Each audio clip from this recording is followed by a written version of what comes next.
This talk is about lip rejuvenation, and lip actually is a very important part of the face. Now we know that young lips are full-bodied and smooth. Generally around 35 years of age, the lips will begin to flatten and thin out, the corners droop, and the lip lines begin to form. الaging بيبان على الليبس. وعلشان كده الليب fillers, this is one of the most common practices. وأنا متأسف إن أنا أقول إن it's one of the most ugly practices. ده الفرق بين young lips و aging lips. واقع الأمر إن إحنا بنبدأ نفقد كولاجين من جسمنا ابتداء من سن 20 سنة. كل سنة بنفقد 1 إلى 2% من الكولاجين بتاع جسمنا، والأماكن المتعرضة للضوء. And I'm saying light, not only sun.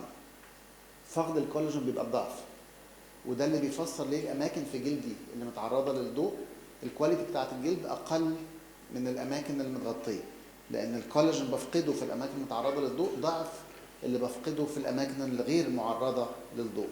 ولما بنفقد الكولاجين بتبتدي الشفايف الحجم بتاعها يقل، ويبتدي يبقى فيها لاينز هوريزونتال، وبيبتدي ان هي اللايت ريفلكشن عليها يبقى مش احسن حاجه، وبالتالي الناس بتعتقد ان عندي دارك ليبس. لايتنينج اوف ذا ليبس ده من الكومن ديماندز في الميدل ايست، لانه اللايت ريفلكشن بيبقى مش كويس. The mouth area shows dramatic change during the aging process. With aging, we observe deepening of the nasolabial folds and corners of the mouth, as well as skin relaxation of the sides of the mouth. وعلشان كده لما نيجي نشتغل على اللبس مهم ان احنا نشتغل على كل المنطقة، لان التأثير بتاع النيزوليبيال لاينز واللاكستي ده بيأثر على الشكل بتاع الشفايف. علشان كده اللي بيروحوا يعملوا فيلرز للشفايف ما بيعملوش حاجة تانية، بيبقى شكلها odd، بيبقى شكلها فيك. زي بالظبط اللي بيروح يعمل توكسنز، بوتيليوم توكسنز في جلد ما هواش صحي، ما هواش فيه epidermal barrier function كويس، lost the collagen، في laxity، it looks very fake. مهم قوي ان احنا نبقى الكونسبت بتاع rejuvenation as a whole it is very important to be kept in mind. ده الايجنج اللي بيحصل للجلد، الكروز فيت، الرينكلز، اللاينز، static lines, dynamic wrinkles, periocular lines, النيزوليبيال فولد، الليب لاينز، السموكرز لاينز، والنك لاكستي والتشيك لاينز. ده الايجنج اوف ذا ميلر اريا. هنا الميلر اريا اليونج and this is the aging of the malar area. Fillers of the lips, as we mentioned, is one of the very popular procedures. The advantage is that we get immediate results. Patient, before they leave the room, they are having the results. إنما المشكلة إن ال overcorrection is always there. وonce اتحط fillers في الشفايف ابتدى شكلها يبقى مش طبيعي. مهما كان اللي بيعمل الفيلر شاطر. وهنتكلم حالا ليه الموضوع ده. دول different celebrities, and lip rejuvenation is one of the things which they always focus on. بنشوف ناس وهم بيتقدموا في العمر وبيفضلوا يعملوا procedures, they go on, and the volume of the lips increase when they're using fillers, because every time the filler is absorbed, the skin becomes lax and they need to re-inject. And when they need to re-inject, they inject in expanded tissue. الفيلر بيعمل زي التيشو expanders اللي بيستخدموها plastic surgeons to expand the skin in order to do a graft later on. When the filler is absorbed, if everything goes smoothly without bumps and lumps and granuloma and fibrosis, then they need to inject a little bit more than last time. And that's why we can see that the features grow. This is lips which has been injected with fillers, and sometimes we think it's the error of the doctor, but sometimes patients request things like that. And this is where we have to put the limits. If we are supposed to be listening to what the patient is saying and requesting, or we have to tell the patient, no, this is not something which is going to be good for you, and we are not going to do it.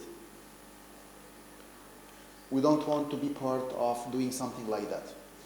When it comes to the rejuvenation and restoration of the collagen, and this is something which we need to work on not only on the lips but everywhere else, because as I mentioned, we lose the collagen at the age of 20, and this is a progressive operation.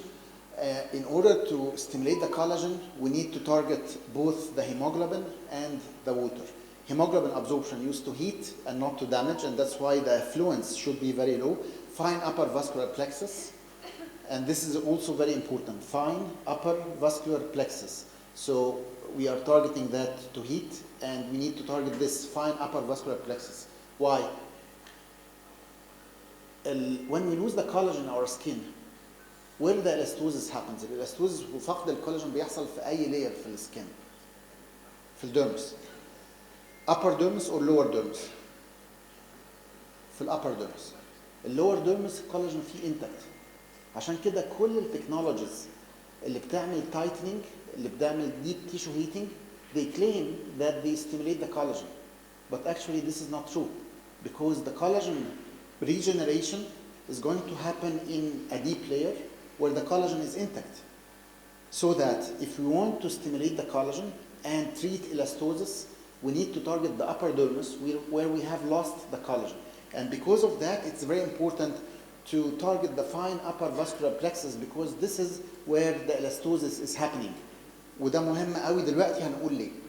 And then the second chromophore is the water absorption, which is also very important to heat the upper dermis, where this stimulating the hemoglobin and the water heating up to 42 degrees is going to result in stimulation of new collagen production.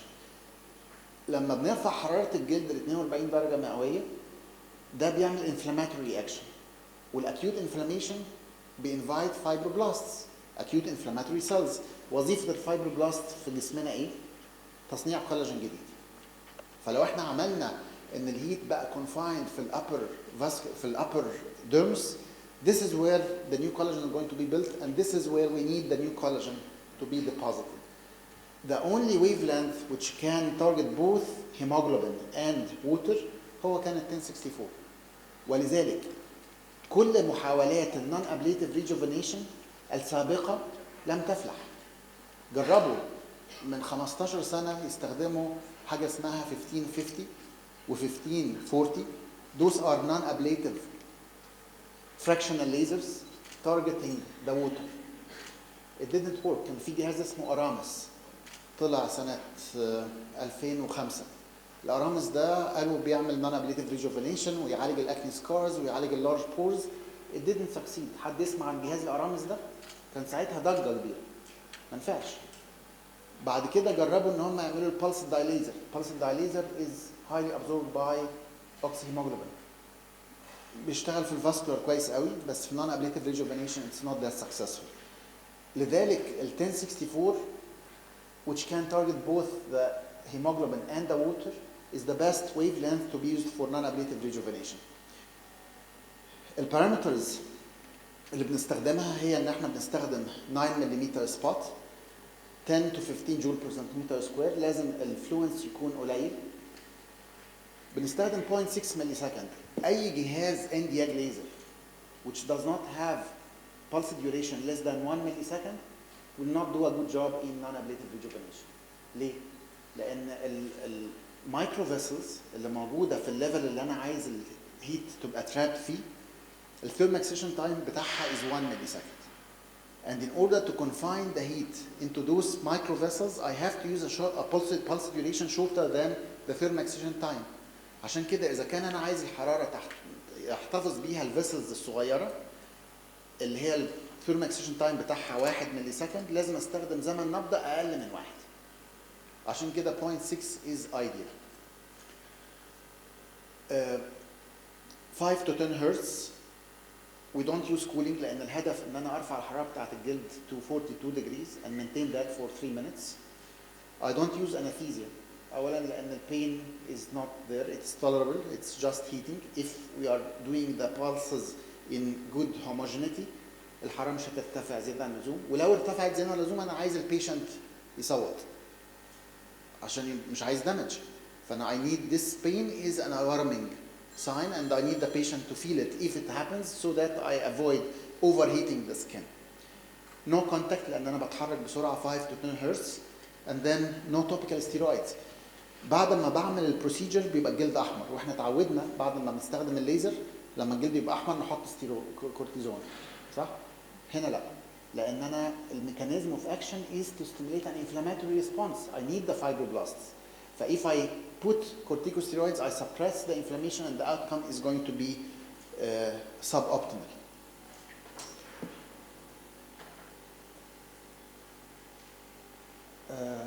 Why the videos are not working? IT? It takes time to charge.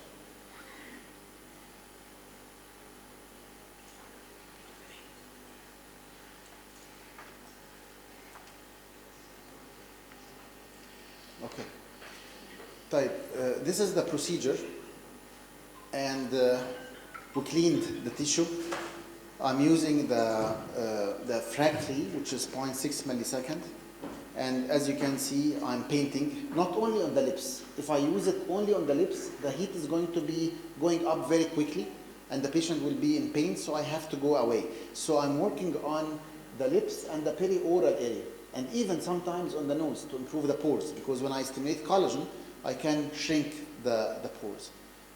So this is how we do the procedure. We do 3 sessions, 1 month apart, and then there is maintenance. I ask the patient to come every 4 to 6 months. Some patients love it, so even if they have a party or wedding or something in between, they come to do the session and then go to the party. There is no downtime, there is no dryness of the skin. I don't use the herbemiag, because with the herbemiag we can activate herbs and we can precipitate hyperpigmentation. Perioral hyperpigmentation is a problem, and I don't feel I need it. You are going to see the results. The objective is to increase the temperature to 42, 43 degrees and maintain that for 3 minutes. You can measure that with the matrix view. Now, before that, we use the thermal camera. This is a paper, I think you have seen it before many, many times in laser and surgery and medicine, where we use the non-ablative scar treatment in dark skin using the sub-millisecond Nd:YAG in combination with microdermabrasion, and we used the Nd:YAG in dark skin. They did put the photo on the cover page. And why is that? Because at that time, they told me there was no laser safe in that dark skin, skin types 5 and 6. It is not easy to treat dark skin safely with no downtime, with no pain, with no risk of more hyperpigmentation. This was the patient on the cover page, where we use the laser 3 sessions, 1 month apart, the non-ablative, and we used microdermabrasion to improve the epidermal barrier function, mechanically, with no downtime at all. And we can see that in 3 months, the skin improved a lot. And also sometimes in acne scars, along with subcision, we can improve the collagen in the skin. Textural improvement in dark skin, this is not easy with any other type of laser. And this is a patient with chickenpox scar, and we can see how significantly we are able to improve the collagen in the skin. This is something which is not easy to be achieved by any other modality with no complications. The advantage of this over fractional laser is that fractional laser can cover only 30% of the surface of the skin. The areas where we have the micro spots of the laser will stimulate the collagen. The area beside, there is nothing. And we cannot cover more than 30% of the surface of the skin. However, with this, we are covering 100% of the surface of the skin. With this, we are able to do tightening and collagen stimulation at the same time. And of course, we need to improve the epidermis by, I prefer to use something like microdermabrasion or similar technology than with laser peel, which is the protocol of FOTONA, because in dark skin, you can have risk of hyperpigmentation. So we have to take care of that. And this is the lip rejuvenation, where we are able to stimulate collagen deposition in the lips, which is going to improve the contour, improve the volume if it was lost. Yani, this procedure has the advantage that we can never overcorrect. لو قعدت عملت لحد جلسة ليزر للشفايف كل يوم لمدة سنة، شفايفها مش هتكبر عن حجمها الطبيعي. إنما لو lost volume بسبب نقص الكولاجين، هيرجع الامور الى ما كانت عليها من 10 سنين. It is as simple as that. We cannot overcorrect. This is one of the biggest advantages. This patient had a little bit loss of volume, some horizontal lines, and this is the outcome. We can see the improvement in the volume in a very natural way. هنا maybe there is no major change, but we can see the lines, the horizontal lines, we can see the contour of the lips, a little bit of volume restoration. And again, this patient was concerned about darkness of the lips. I didn't do any bleaching. Just when we stimulate the collagen, the light reflection is going to be better, and then the color is going to improve. بيسموه توريد الشفايف بالليزر. بيسموا البروسيجر ده كده. And this is a patient I started to treat in 2019. And then after 1 year, her lips was looking much healthier, much better.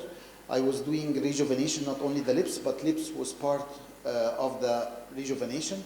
But then we continued 3 sessions, 1 every month, and then every 4 to 6 months, another session. Look in 2020. Is she looking younger 10 years? ولا ايه الأخبار? Huh? In a very natural way. The lips, we never used anything other than laser. But look at her skin in general. هو ده الانتي ايجنج. This is where we are restoring the structure and the function of the skin. البيشنت دي رجع تكوين جلدها والفانكشنز بتاع الطبقات المختلفة، وبالتالي المظهر 10 سنين لورا.